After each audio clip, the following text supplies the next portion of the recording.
કેમ છો? આજના આ ખાસ વિશ્લેષણમાં તમારું ખૂબ ખૂબ સ્વાગત છે. આપણે બધા સફળતા પાછળ દોડતા હોઈએ છીએ, રાઈટ? પણ ક્યારે વિચાર્યું છે કે આ સફળતાની મોટી ઇમારત કયા પાયા પર ઊભી છે? જી હા, એ પાયો છે શિસ્ત. આજે આપણે એ જ સમજવાના છીએ કે કેવી રીતે શિસ્ત એ માત્ર એક શબ્દ નહીં, પણ શિક્ષણ અને સફળતાનો અસલી પાયો છે. તો ચાલો શરૂ કરીએ. હવે સૌથી પહેલો સવાલ એ થાય કે આ શિસ્ત છે શું? આપણે ઘણીવાર શાળામાં કે ઘરમાં વડીલોને ફરિયાદ કરતા સાંભળીએ છીએ કે આજકાલ શિસ્ત બગડી રહી છે. પણ ખરેખર તેનો અર્થ શું છે? શું તે માત્ર કોઈની આંખના ઇશારે ડરીને કામ કરવા પૂરતું કે આદેશ માનવા પૂરતું સીમિત છે? બિલકુલ નહીં. આ શબ્દની ઊંડાઈ ઘણી વધારે છે. આજના આપણા આ સફરની રૂપરેખા ખૂબ જ રસપ્રદ છે. આપણે શરૂઆત કરીશું કે શિસ્ત એટલે શું, ત્યારબાદ વિદ્યાર્થી જીવનમાં તેનો રોલ, સામાજિક જીવનમાં તેની જરૂરિયાત, પ્રકૃતિમાં જોવા મળતી અદ્ભુત શિસ્ત અને અંતે સાચી શિસ્ત એટલે કે સ્વનિયંત્રણ વિશે વાત કરીશું. તો ચાલો આપણા પહેલા મુદ્દા તરફ આગળ વધીએ. શિસ્ત એટલે શું? સરળ ભાષામાં કહીએ તો શિસ્ત એટલે સમાજમાં પ્રસ્થાપિત નિયમો અને કાયદાઓની મર્યાદામાં રહીને વર્તવું. જુઓ, આ કોઈ જડ નિયમો નથી.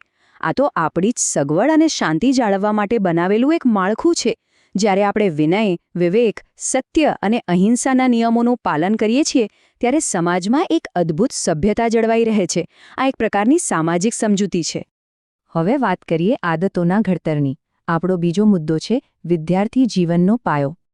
આપણે બધા જાણીએ છીએ કે વિદ્યાર્થી જીવન એ કોઈપણ વ્યક્તિના ભવિષ્યનો સૌથી મહત્વનો પાયો છે. અને એક સુવ્યવસ્થિત, શાંત વર્ગખંડ એ આ મહાન ગુણો કેળવવાનું પહેલું તાલીમ કેન્દ્ર છે. શિસ્તબદ્ધ જીવન જીવવાની શરૂઆત અહીંથી જ, આ જ ઉંમરથી થાય છે. ઘણાને લાગે છે કે ફક્ત સારા માર્ક્સ લાવવા એટલે શિસ્ત. ના, શિસ્ત એનાથી ઘણું મોટું છે. નિયમિત શાળાએ જવું, અભ્યાસમાં પૂરતું ધ્યાન આપવું, સમયસર હોમવર્ક પૂરું કરવું, વડીલો અને શિક્ષકોનો આદર કરવો, અને સૌથી અગત્યનું, બોલચાલમાં નમ્રતા હોવી. આ બધી જ બાબતો ભેગી મળીને એક ખરા શિસ્તબદ્ધ વિદ્યાર્થીની ઓળખ ઊભી કરે છે. આ એક બહુ જ રસપ્રદ વાત છે. ધારો કે કોઈ વિદ્યાર્થી પરીક્ષામાં ગોલ્ડ મેડલ લઈ આવે, પણ જો તેનામાં શિસ્ત કે વિનય ન હોય ને તો તે વિદ્યા કોઈ કામની નથી. આપણા સમાજમાં શિસ્ત વિનાના જ્ઞાનને અધમ ગણવામાં આવ્યું છે. સાચી વિદ્યા તો એ જ વિદ્યાર્થીને શોભે છે જેનામાં નમ્રતા અને શિસ્ત હોય. એક નાનકડું ઉદાહરણ લઈએ. ધારો કે તમે લાઇબ્રેરીમાં બેસીને વાંચી રહ્યા છો અને કોઈ ત્યાં આવીને જોરથી વાતો કરવા લાગે કે દોડાદોડી કરે તો શું થાય?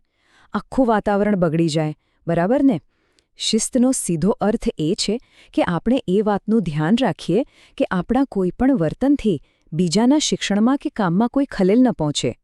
શાળાના મેદાનમાંથી હવે થોડા બહાર આવીએ. આપણો ત્રીજો વિભાગ છે સામાજિક જીવનમાં શિસ્ત. જરા કલ્પના કરો, બસ સ્ટેન્ડ પર બસ આવે અને બધા જ લોકો એક સાથે અંદર ઘૂસવા માટે દરવાજા પર તૂટી પડે તો કેવી અફરાતફરી મચી જાય. બાળકો અને વૃદ્ધો કચડાઈ જાય. એની જગ્યાએ જો બધા એક લાઇનમાં શાંતિથી ઊભા રહીને બસમાં ચડે તો આખી પ્રક્રિયા કેટલી સુરક્ષિત અને સરળ બની જાય.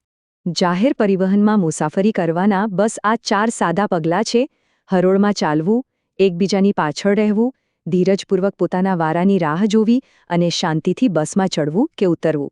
માત્ર આટલું ફોલો કરવાથી મોટાભાગના રોજિંદા ઝઘડા ટાળી શકાય છે અને સમાજમાં એક અદ્ભુત સુમેળ જળવાઈ રહે છે. એવી જ રીતે કચરાની વાત લઈએ. જો કોઈ પોતાનો કચરો પાડોશીના દરવાજા આગળ ફેંકે તો રોજ સવારે ઝઘડો થવાનો જ છે. કચરો યોગ્ય રીતે કચરાપેટીમાં જ નાખવો. આ બહુ નાની વાત લાગે, પણ આવી મૂળભૂત બાબતો જ આપણા સમુદાયમાં શાંતિ જાળવી રાખવા માટેનો સાચો પાયો છે. રોજિંદા જીવનની કેટલીક બીજી આવશ્યક નાગરિક ફરજો પણ છે. જેમ કે કોઈને નડે નહીં એ રીતે વાહન પાર્ક કરવું, ટીવી કે રેડિયોનો અવાજ ધીમો રાખવો જેથી પડોશીના બાળકોના અભ્યાસમાં ખલેલ ન પડે, અને રસ્તો ઓળંગવા ઝેબ્રા ક્રોસિંગનો જ ઉપયોગ કરવો. ટ્રાફિકના નિયમો પાળવા એ માત્ર કાયદો નથી, પણ દરેક વ્યક્તિ સુરક્ષિત રીતે પોતાના ઘરે પહોંચે એની એક ખાતરી છે. હવે તમને થશે કે શિસ્ત એ માત્ર માણસોએ બનાવેલી સિસ્ટમ છે, પણ એવું નથી. ચાલો ચોથા વિભાગમાં જોઈએ, પ્રકૃતિમાં શિસ્તના દર્શન. ક્યારેય કીડીઓને ચાલતી જોઈ છે? એકદમ સંપૂર્ણ, સીધી હરોળમાં. આ નાના જીવો આપણને કુદરતી વ્યવસ્થાનું શ્રેષ્ઠ ઉદાહરણ પૂરું પાડે છે. તમને નવાઈ લાગશે, પણ આ નાની કીડીઓ રાસાયણિક સુગંધનો ઉપયોગ કરીને એકબીજાની પાછળ એકદમ કડક લાઈન જાળવી રાખે છે. પ્રકૃતિમાં ડગલે ને પગલે શિસ્ત જોવા મળે છે. કુદરતી જગતની આ અદ્ભુત લય જુઓ. વિશાળકાય હાથી પોતાના મહાવતનો ઇશારો સમજે છે. આકાશમાં ઉડતા પક્ષીઓ એક ચોક્કસ વી આકારમાં ઉડે છે. અરે, દિવસ-રાતનું ચક્ર અને ઋતુઓનું નિયમિત પરિવર્તન, આ બધું જ દર્શાવે છે કે આખું બ્રહ્માંડ એક અત્યંત વ્યાપક સ્તરે સંપૂર્ણ શિસ્તમાં કામ કરી રહ્યું છે. જો પ્રકૃતિ શિસ્ત ચૂકે તો આખી દુનિયા ખોરવાઈ જાય. અને હવે આ વિશ્લેષણના સૌથી મહત્વના અને છેલ્લા પડાવ પર આવીએ. વિભાગ 5. સાચી શિસ્ત એટલે સ્વનિયંત્રણ. સાચી શિસ્ત ખરેખર શું છે ખબર છે? તે કોઈનો ઓર્ડર માનવામાં નથી, પણ જ્યારે કોઈ પણ આદેશ કે દબાણ વિના આપણે આપણી પોતાની સમજ અને વિચારશક્તિથી આપણા જીવનને સાચી દિશામાં વાળીએ ને, ત્યારે એ સાચી શિસ્ત બને છે. એમાં જ જીવનની અસલી સુંદરતા રહેલી છે. સ્વનિયંત્રણ એ જ સાચી શિસ્ત છે. તો અંતે એક ખૂબ જ ઊંડો વિચાર કરવા જેવો પ્રશ્ન: આપણે જે રોજિંદા જીવનમાં વર્તન કરીએ છીએ તે શું કોઈ દંડ કે કાયદાના ડરથી કરીએ છીએ, કે પછી તે આપણા આંતરિક સ્વનિયંત્રણનું પરિણામ છે? જો આપણે શિસ્તને ડર તરીકે નહીં પણ આંતરિક સમજદારી તરીકે અપનાવીએ તો વિચાર કરો, આપણું જીવન કેટલું સુંદર અને સરળ બની જાય. આ સવાલ સાથે હું તમને વિચારતા મૂકી જઉં છું. આજના આ વિશ્લેષણમાં જોડાવા બદલ તમારો ખૂબ ખૂબ આભાર. મળીએ આવતા વિશ્લેષણમાં. ત્યાં સુધી સ્વસ્થ રહો અને હા, શિસ્તબદ્ધ રહો.